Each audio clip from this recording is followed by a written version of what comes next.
so I can play you music. Got it. Great. Mm-hmm. Someone's pinging me on Discord. Let's see what they want. And yep, we're live. Yeah. I just have to mute it. All right. Well, welcome. Welcome to Level with Emily. Next level. Oh, yeah, that's right. Next. Just remember the show. Remember what show you're doing, Reese. Next level from Level with Emily. And I'm we Emily, call it just, by the way, sorry to interrupt you, but we call it next level please. Because we get together each Wednesday here to talk about the Next Level with Emily Reese episode, which comes out on Fridays. Yes, you're doing a much better job at this than I am. Thank you.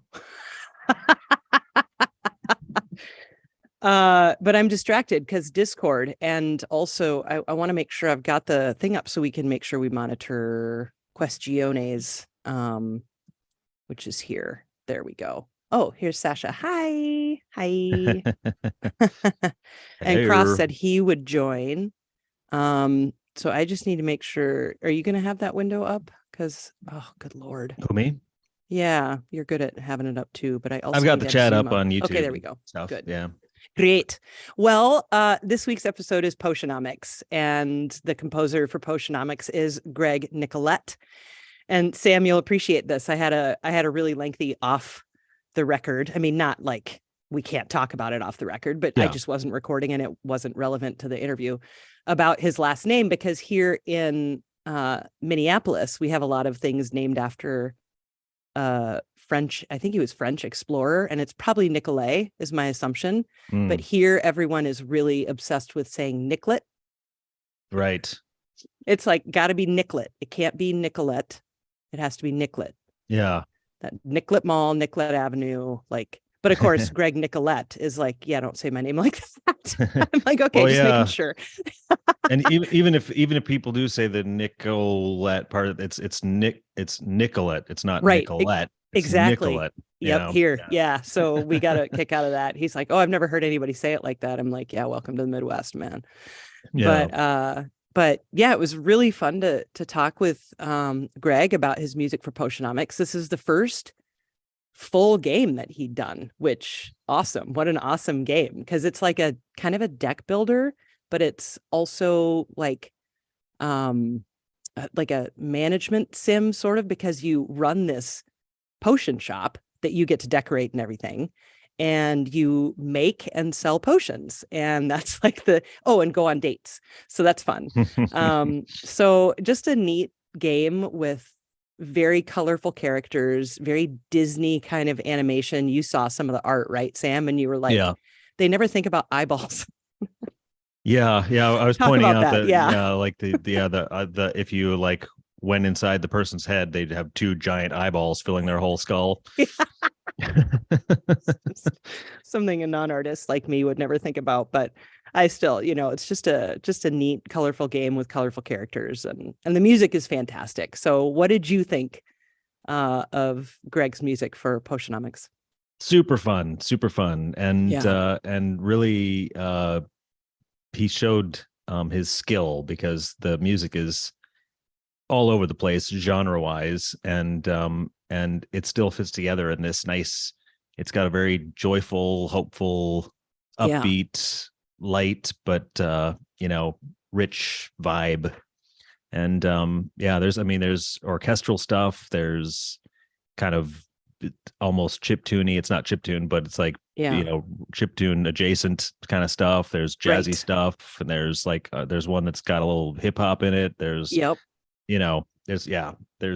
choral, there's like choral stuff, it's just and it's all really, really well done. It sounds great, and the instruments sound great.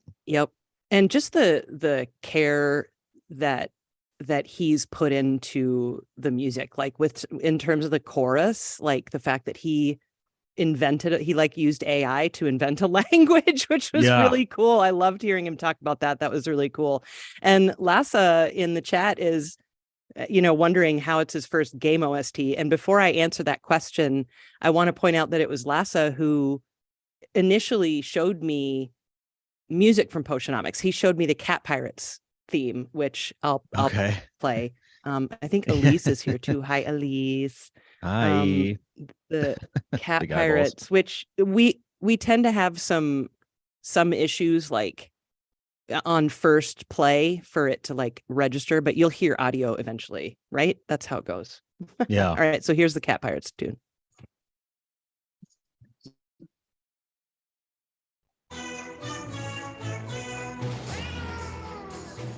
Are you hearing anything yet? I'd say turn it up if you can a little bit, but yeah, I can hear it. Okay. Yeah.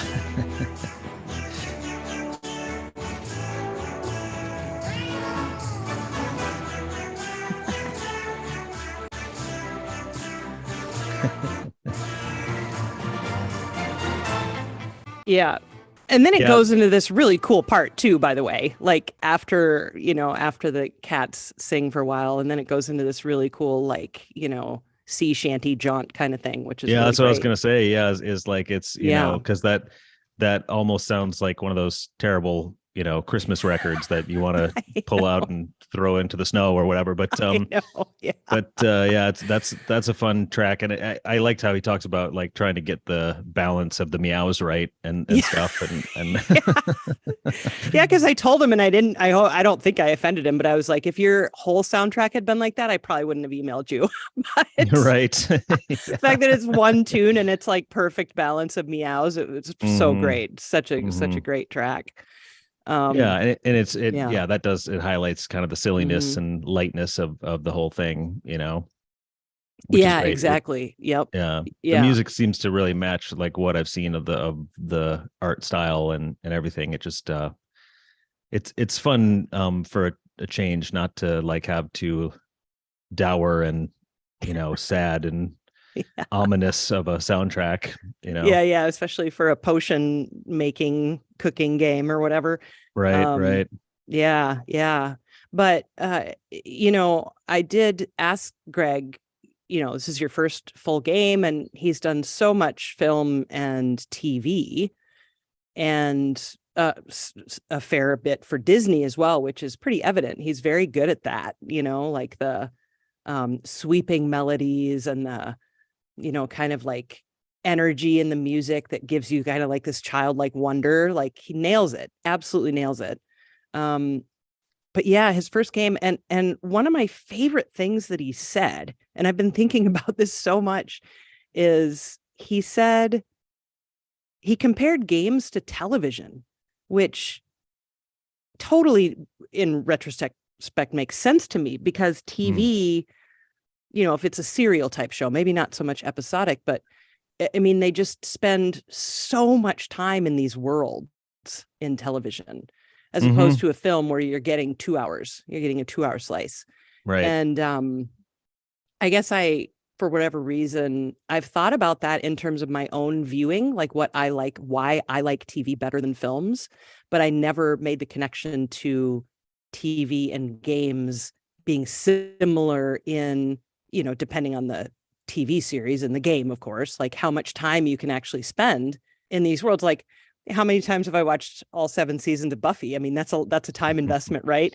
But it's like the same kind of time investment as like Skyrim, So right. It's it was a really cool part of the conversation. Because that theme song is annoying as hell. Which one? Skyrim? The Buffy theme. Oh, the Buffy theme. I'm like, go to hell. Skyrim's not annoying. The Buffy theme is for sure annoying. Yeah. Well, all of Joss Whedon's themes are terrible. So, I mean, the only one that is like remotely tolerable is probably Angel. Yeah. Maybe. Because of the cello. Exactly. The cello makes it better. But yeah, I liked that part of the conversation with Greg. Yeah, it was just, I really liked chatting with him. It was really cool. And just getting to know someone new to the game world is always exciting. Yeah. But yeah, let's play some of the other music so that those who, Sacha, the Firefly song is terrible. Please tell me you're not holding. Take my love. What is it? Take my love. Yeah, I don't remember what it is, but yeah. That's terrible.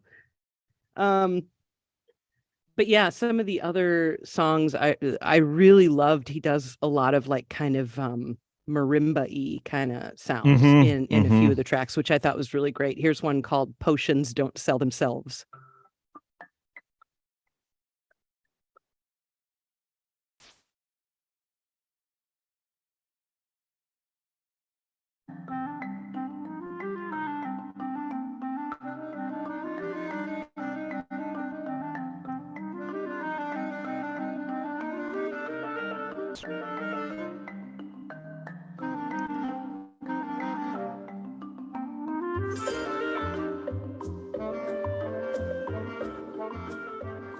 Yeah. Love the groove in there. That's Kristen Nagus on the clarinet, by the way. You're right. But yeah, what were you gonna say? I was just gonna say, it's just like like even with something simple like that, you can hear the musicality. You can hear the knowledge of music that's going into the making of that. It's like, it's not just somebody who knows how to put a loop on a loop or whatever. It's like well arranged. Yeah. And then let's go ahead and hear a little bit of the main theme, just so you can kind of get that vibe of like that wonder I was talking about, just the kind of excitement and energy. Hang on, stand by. There we go.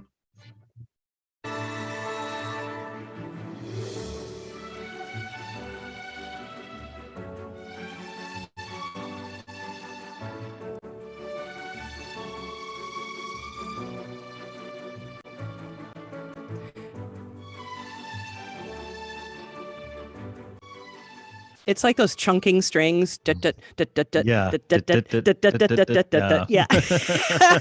That's huge.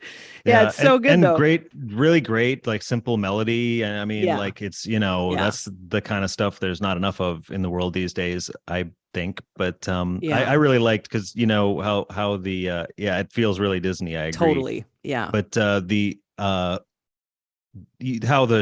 Level with Emily show starts typically is usually kicks off with the theme, or the musical theme from that game that's being covered, and then you break Prattle in on talking. Yeah. And this one, it's just was making me laugh. I listened to it a couple times over because it just starts with that and the strings, and welcome to Level with Emily. It's just like, I don't know, it just is like especially like Disney and hilarious, I thought. Oh, I love that. And then we drop F-bombs every other word in the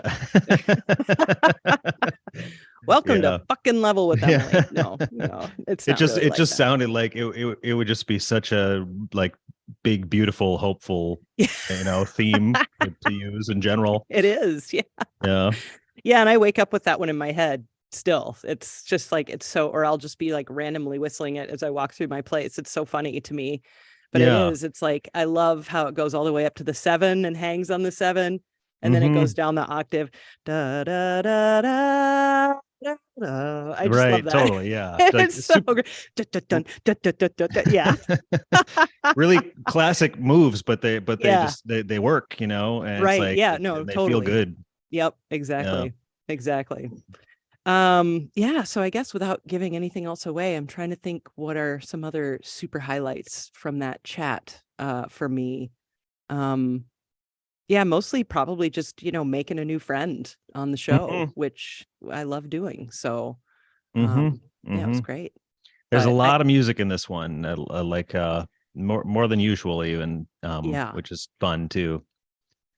And see, Lassa says it's a really difficult game, and I'm not surprised if you combine deck building and a management sim. I mean, that sounds like confusing. Maybe not confusing, that's not a fair word, because I know it's enjoyable, but like, just you can't dally. You need to like know what you're doing, you need to try to play the game. It's not easy like you would hear that music and think, oh, this is a kid's game or something, and it's just not like that at all. So it's cool. It was really fun to dig into that and go into it. And of course, I'm always so pleased when Lassa and others share music like that, and it's just such a good lead. I'm like, I got to talk to this guy.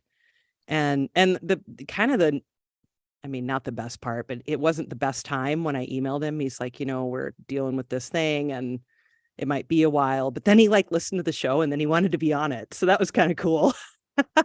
So it ended up happening a lot sooner than I had initially expected after reaching out to him. So yeah, it was a really, really fun one. But cool. Yeah. And, find us on Discord. That link is going to be down in the show notes in a little bit. These take a little longer to render when we play music in here. So I can't like immediately update these videos like I was able to before we started playing music, just so you know that.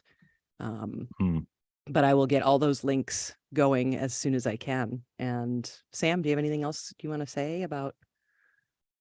I don't think so. It's a fun episode. Check it out. Yeah. And Sacha, I wanted to make sure to say, yes, I have nostalgia for that horrible Firefly tune too. So, Good Lord. No shaming if you like it. Well, maybe a little shame. Maybe a little. Yeah. But also you mentioned this earlier, but for patrons out there, we got a fun little sticker coming your way for patrons that have been around a while, and anybody else who signs up for, I think it's 3 months or something like that. Yeah, it's kind of weird. Like, we didn't know that that's how they did it, but that's how they do it. So yeah, we're kind of experimenting with it and stuff, and seeing what we can do. In terms of selling merch straight through Patreon, where they know who the patrons are and they manage it and all of that. So it's, And we'd like to give more to our patrons. It's just a matter of what is cost effective, because we, otherwise are just spending our patron money, which we wanted to make it the $2 level, and it's like, oh, you'll actually owe Patreon if you we were gonna end up owing money. Okay. It's like, okay. Yeah. That was funny. We're like, oh, wait, what?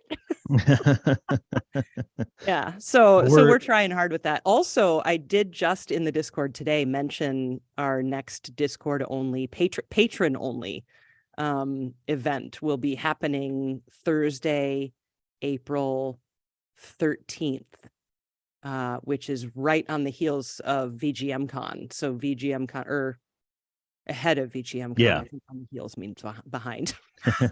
On the right toes. Before VGM Con, the night before VGM Con, we're gonna have a gathering of some type, and we'll make sure we're on video chat for a while and hang out with patrons with some really cool people. So once we know more about where and exactly when, we'll let you know those things. But we've got a couple people on board already, which is going to be fun, and so that'll be something for our patrons as well. So yeah, but anyway, find out all you need to know on Discord. Really is the best way to find out those things, and we'll keep in touch, as my mom likes to say. All right, well, be well, everyone.